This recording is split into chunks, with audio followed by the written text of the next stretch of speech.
Hello everyone and welcome back to Silicon Sounds, audio for the rest of us. Today I have the pleasure of reviewing an outlier, raising the bar once again, an earphone that really got a lot of hype, but only after its release, and it's been around for a little while.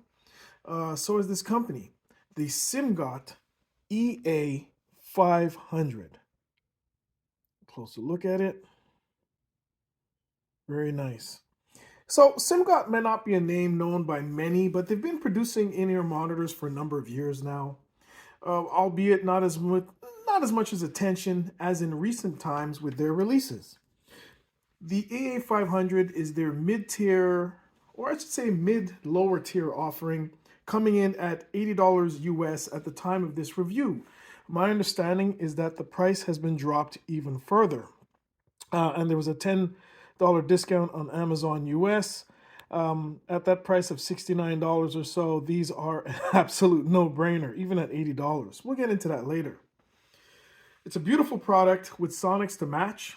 Both build quality and audio quality are really the benchmark at this price.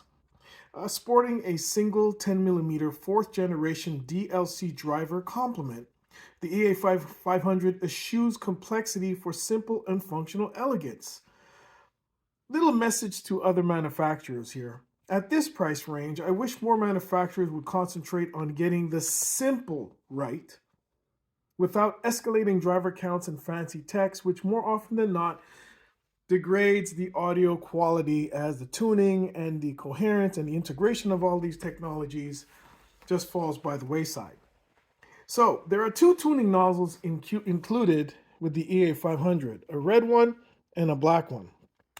I'm going to just take off the tips. So the nozzle itself screws right off. We can see this is the red nozzle.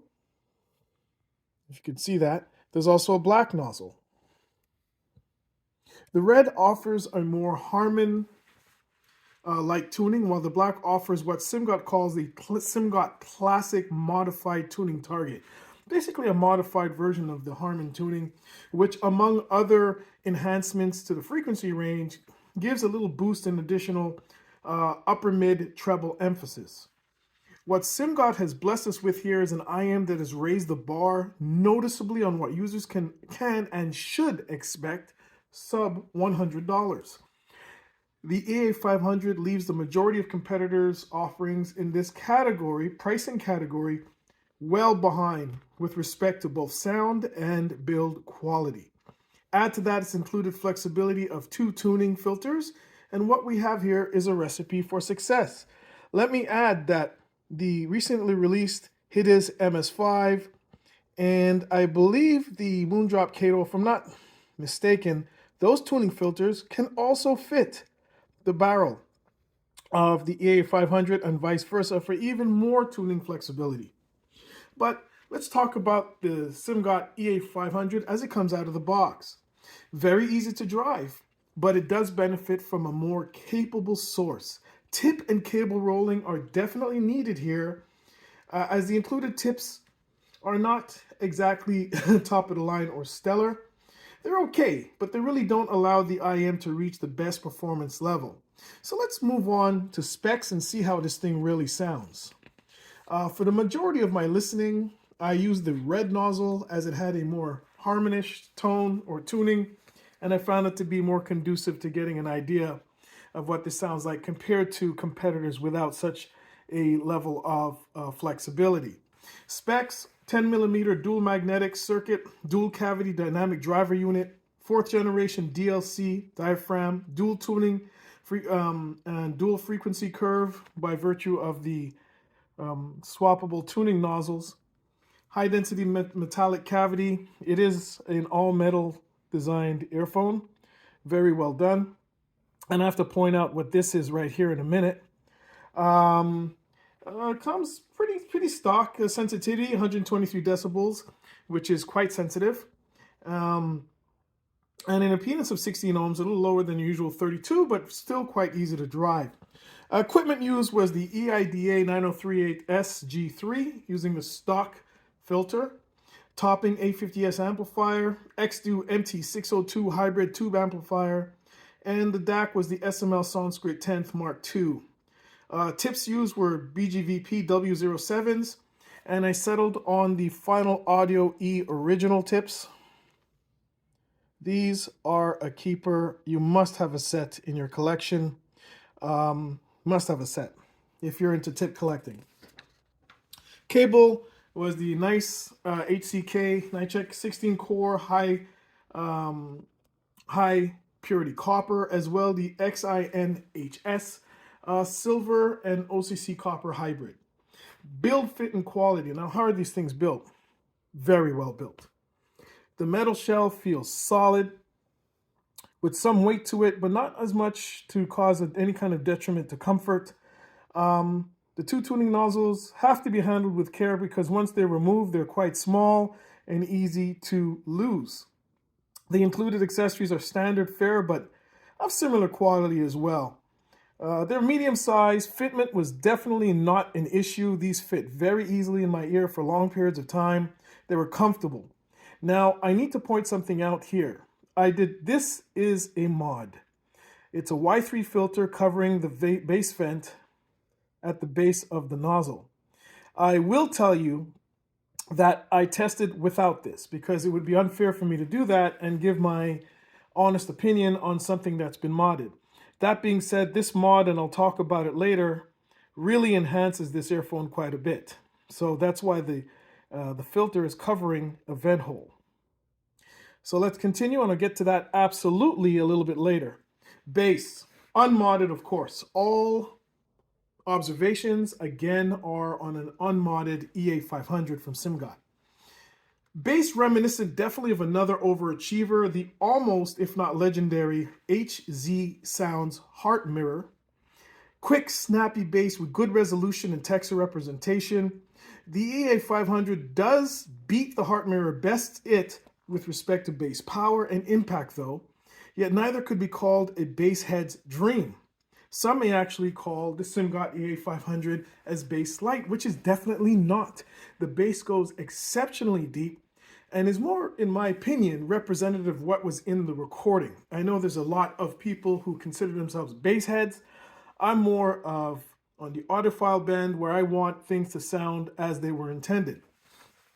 Although the EA500 is definitely not lacking in low end at all. Bass is articulate, punchy, and clean going, pleasantly deep. Circumstance by Wayman Tisdale, one of my tracks I use when I'm listening to IEMs for evaluation purposes, highlighted how the EA500 replayed texture and kept everything in its place. Very tight, very controlled. Angel by Massive Attack, a track which starts with a driving bass line. It's just, it's like a loud moaning of bass actually, doubled up on this same assessment. It's a bass line that has a definite texture to it, and many lesser IEMs don't actually relay that texture of the bass notes. Bass bleed was not an issue here, even though the lower mids still retained a small element of warmth. On a track, though, by Gerald Simpson called Emotions electronic music track, really continued this trend of well-controlled, tight, and clean bass. If anything, it may have been missing a bit of impact in the deepest registers, but scoring high in bass details. This changed fairly noticeably with the addition of the filter over the bass port. And I'll get into that in a minute. This mod, actually I'll get into it right now. I'm sure people are wondering, what am I talking about? This mod is really easy to do, and it actually improves the bass output, not significantly, maybe 3 decibels more, 2 or 3 decibels, but noticeable because the increase is over a wide range of bass frequencies. It does not negatively impact the rest of the frequency range. If anything, it allows the EA500 to even sound slightly more balanced. So this is interesting. A number of times when people talk about mods for their earphones, either adding an additional filter at the top here or pulling out filters or whatever, I don't want to do that. I don't do that. But something simple like covering a port, very easy. The only time I've ever modded an earphone was the original Olina, and that's by doubling up on the filters in the nozzle. And that basically turned it into an Olina SE for what it's worth. So this is a mod definitely worth thinking about. You can use micro pore tape as well, just over the small hole. And what it really does add is more bass character, slightly more bass power. It's still not a bass heads level, whatever that means. Somebody needs to tell me what that means, but because it's really subjective. But it does add a little bit more authority to the bass and evens out the frequency range in terms of tonality even more. Let's talk about the mid-range. Well, the mid-range, sorry, just hit the camera. The mid-range of the Simgot EA500 is somewhat recessed, but has a level of clarity, openness, and detail retrieval that is pleasing, in particular in this price range. There are macro over micro details here, and the mid-range I thought was more balanced in favoring either upper or lower, although there is a slight emphasis in the upper mids, which give a little bit more brilliance to female vocals without adding to harshness at all. Tracy Thorn's vocals on Protection by Massive Attack sounded expressive with great clarity. Fantastic clarity. There was a touch of extra warmth in the lower registers of her voice, which was actually welcomed. Again, a slight amount of extra energy in female vocals that was heard, but there was no harshness or sibilance was kept to a minimum. Note weight was enough to satisfy, though not necessarily class leading. The Simgot EA500 also portrayed dynamics well with good power yet control. Again, thankfully the upper mids did not manifest any harshness, remaining clean and non-shouty. I am extremely sensitive to excessive pinna gain and shoutiness, and if the EA500 had any kind of shoutiness, which would be a distraction for me, I would tell you right now. So timbre was good overall, missing that last measure of organic quality. This is evident on Robert Glasper Trio's recordings of No Worries and Maiden Voyage. Jazz trio, fantastic musicians, very good recording. Still, I found the timbre was superior to the majority of earphones I've listened to in the sub $100 category, which makes it even nicer to listen to. I will tell you that a good timbre representation, or in terms of part of the sonic, I call it the sonic landscape, as it were, is essential for me in particular to enjoy long listening sessions. When things sound overly metallic or unreal or just don't sound right, it really detracts from being able to get into the music and becoming one with that experience. So for the mids, let's conclude saying that the mids have a pleasing openness and clarity that makes listening to the EA500 a definite pleasure. It's only in direct comparison to the likes of, for example, the High Senior T2, which is another outlier, I would call it, for example, that any compromises of its sound are made apparent. So I'd say well done, Simgot, well done. Treble. The treble is well extended, again with great clarity and good amounts of air and sparkle. The treble has a crisp presentation with an adequate level of detail retrieval, which was very easy to hear. Treble sounds open and unrestrained, aiding the EA500's ability to image. Harshness, not an issue here, with the treble being clean and thankfully non-grainy. On Vanston Place, 12 AM, one of the tracks I love to use to listen to over and over again, but also use for evaluation of these different earphones. The EA500 made distinguishing the elements of the track easy to discern, with the cymbal work coming through clearly. No Worries by, again, Robert Glasper Trio has some incredible percussive work. Got to give that track a listen. And it was a pleasure to hear how the EA500 made everything clearly audible, yet always with a good sense of control and timing. Of course, direct A-Bing it with something such as the High Senior T2, that's when things get a little bit more complicated. It did reveal a little bit of splashiness in the treble of the EA500, still performing markedly better than the vast majority of competitors in its price range that I've heard recently. The black nozzle here did offer more upper, mid-range, and treble emphasis over the red one. Whether that's the type of tuning you like, the fact that it's an option here for something that's far under $100 is incredible. Let's talk about verses now. One of these that I listened to recently and reviewed very positively is the Celeste Pandemon. This is very even-keeled type of tuning, very controlled, very neutralish. I would say that the Pandemon has a drier and even more balanced sound, while the EA500 sounds livelier. Each IEM offers a surprising amount of detail, but are tuned sufficiently different that it's really hard to make a direct comparison. It's almost like apples to oranges, if you know what I mean. The EA500 does sound more open and overall has slightly cleaner bass and better treble extension. That being said, the balanced presentation of the Pandemon, give you a nice look. I have the one without that they took off the paint on the top to make it look a little bit more cleaner. Again, while the EA500 does sound more open and has slightly cleaner bass and better treble extension, the balanced presentation of the Pandemon will clearly please those who are drawn to that type of tuning. Overall, for my personal preferences, I would lean towards the EA500 with respect to most metrics I would use to measure audio performance. Now, let's move on to another one, the High Senior T2.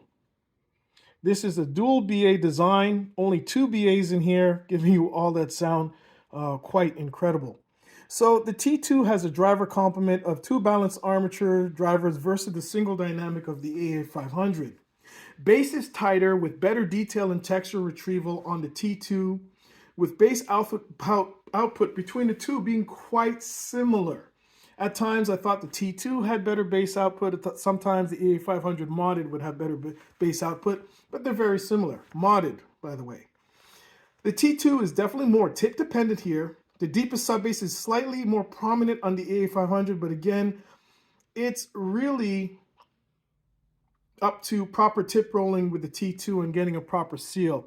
I've had 2 high senior IEMs, this and the Mega 5P, and both of them require a lot of tip rolling to get the tips that really fit well and provide the best overall sound quality. And it's noticeable when you start changing tips around on the T2 how different the sound can be.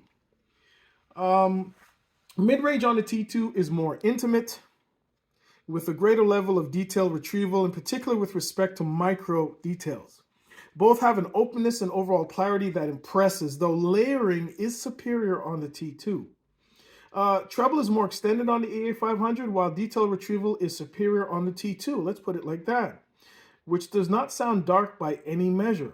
Overall quality of treble tilts towards the T2 as well. Just a more organic sounding earphone, if I were to put it in a single word. Playing back No Worries by Robert Glasper Trio, the T2 sounded more organic with superior layering and more realistic sense of note decay, adding to the realism.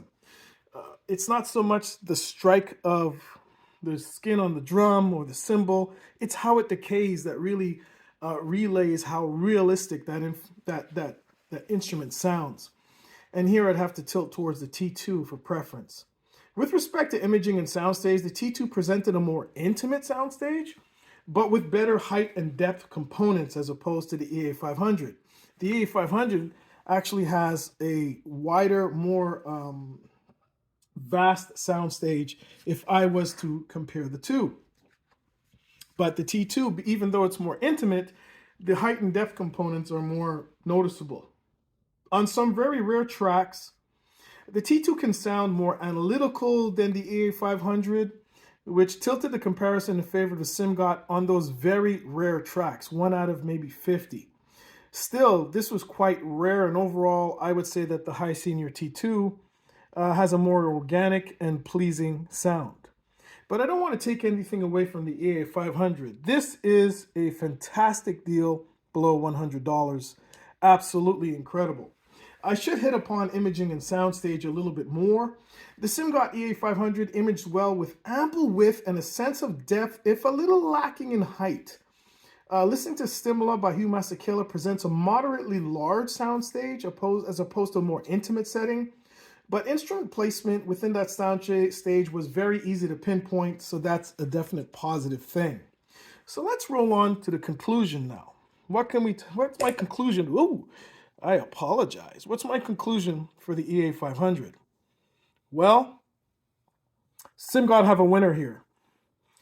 The EA500 is definitely a winner. It's not just about hype. This thing actually performs up to the hype and beyond. Interesting that this hype for this earphone is a lot different than what you would have had for other earphones.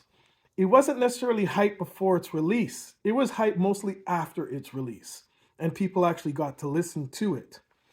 Simgot definitely have a winner. It's great sound and build quality with the added benefit of an additional tuning module really have upset the sub $100 IEM market. With the EA500, it's easy to just listen to the music and stop being critical. This is important, and this is something that really impresses me. Unfortunately, not that often. In fact, it's rare that I would take longer to listen to the music than I would be critical. This happened with the 64 Audio U12T, and I am in no way, shape, or form saying that the EA500 is even close to that one. It's not. It's a different universe, not just planet. Still, when it happens, I take notice. They should be really applauded, Simgot it is, for bringing this to market. It upsets the apple cart in so many different ways. There are few competitors at its asking price that I could have even mentioned alongside the EA500. I was thinking about, for example, here, Kiwi Air's Cadenza. Another one that came and went. A lot of people liked it. I thought it was okay. It's a fun sounding set, but the EA500 just is more musical on so many fronts. It has I think a better bass representation, even though the Kiwi Air has a slightly stronger bass. Mids, definitely more liquidy on the EA500, and treble, very good on the Cadenza, matched, or I think maybe even beaten a bit on the EA500. Good IEM, better IEM. With all that being said, the Simgot EA500 gets a strong recommendation from Silicon Sounds. Thanks for watching the video. Hope you subscribe to the channel, and we'll see you soon.